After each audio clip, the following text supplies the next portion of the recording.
Let's take a look at some tip-off plays, those special situation plays that you don't often think about, but if you can steal, a point or get a foul right away, then you want to make sure that you do that. So having something at the beginning of the game to keep your guys focused, to keep your team just knowing exactly what's going to do. We want to set the tone. We want to score the first points, that kind of thing. Tip-off plays can be huge in morale boosting and in getting a crowd engaged in the game. So I want to give you 3 different plays here from the tip, and then I'll put in the notes a link to some more plays, as well as these will be put inside the membership so that you can go in there and you can take a look at them. So let's get our players here lined up where we want them to be. The X's here will be our defenders next to everybody. I won't write their numbers on all of them.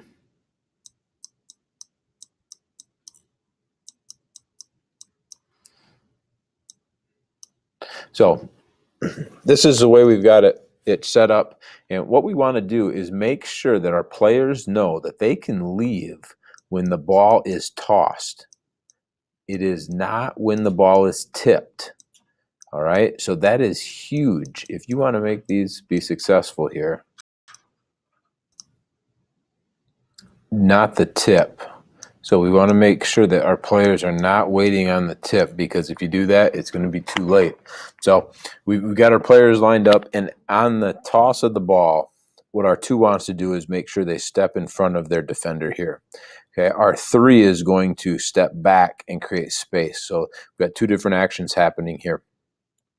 Our 5, if he's right-handed, can tip the ball to the 2 a little bit easier. They usually tip it to the left, kind of flip the wrist, and that's really what we want to have happen. We want him to step in front and then be ready to go wherever this ball is tipped out in front. So we get it here. Our 3, who step back, is stepping back so that he can make a run at the top of the key here. Our 4-man, as all this kind of action is happening, he's going ahead and get out of the way. He's going to take his defender away from there as much as he can. So here's kind of the action that we have. We got our 3 coming down, our 4 is left, and our 2 is getting the ball, all kind of simultaneously here. Let's go ahead and take a look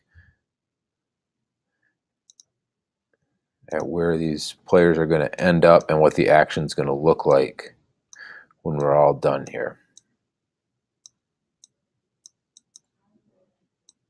So our 3 is continuing right down here, and this is where the 2 wants to make a quick pass to the 3. This is going to give the ball to our 3, hopefully in a position to be one-on-one with the player and try to score here.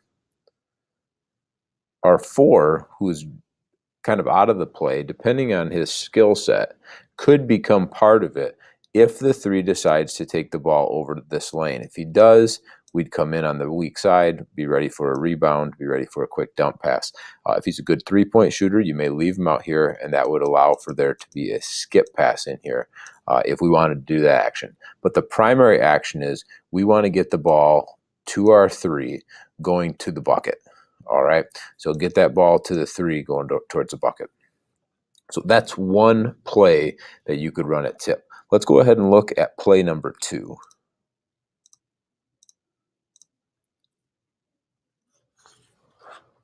Play 2 here, we're doing a different color. That way we can tell when we stop. So if you want to go back and play this again, look at it, see where the action happened, you can certainly do that without too much of a problem.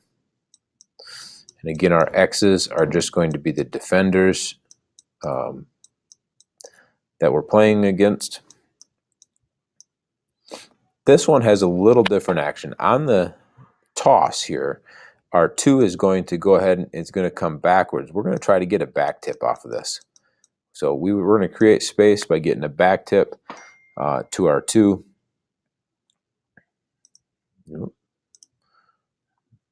And our 3, once he sees that the 2 has got that ball secured, is going to go ahead and is going to start making his way down here. All right. He wants to make it all the way, probably underneath the 4. We're going to get all the way into this corner, kind of give ourselves a bunch of space. Our 4, once he sees that 2 has caught it, is going to come up and is going to set a screen right here. Okay, so we've got some simultaneous actions where the ball is tossed, the 2 is creating space. Once we go ahead and see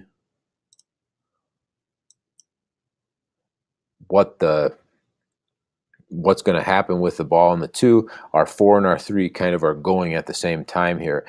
One creating space and the other one is going up to set a screen. Let's go ahead and clean this up, see where our players end up.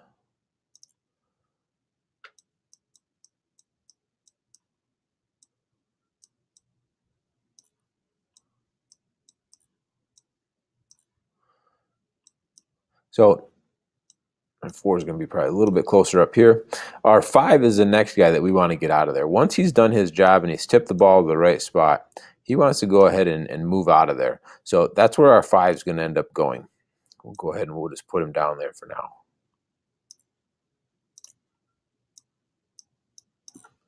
Now our 2 can use that screen from the 4, and we're going to come off of that and try to see if we can get some penetration there. Now, depending on what you run and how good your 2 is, it could be a one-on-one situation going to the bucket. It could be you're waiting to see if this guy's going to go ahead and close the gap. If he does, we're going to kick it out to our 3 for a 3-point shot. So there's a couple of options here, but again, this is a play that's going to isolate a player in order to get something that you really want out of it. If it happens to go to our 3, the 2 would do the exact same thing. The play just kind of shifts to the other side. So depending on who gets that ball, you could run this on either side. All right, so that's play 2. Let's take a look at one more play. And again, I will put these in the show notes there at the bottom, as well as these will be inside the membership. So if you want to go and download them or something, you certainly can do that.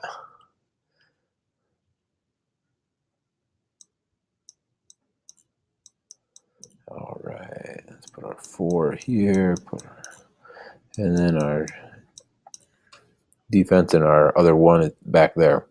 All right, on this one, the action is the 3 wants to step in front of his person, and the 2 wants to step back and create a little bit of space.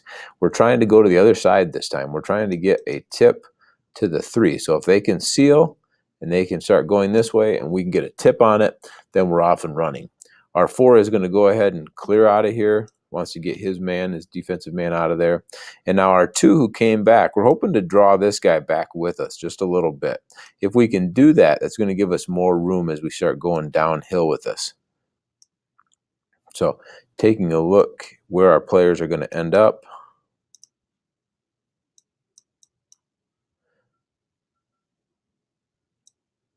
Three ends up having the ball right here.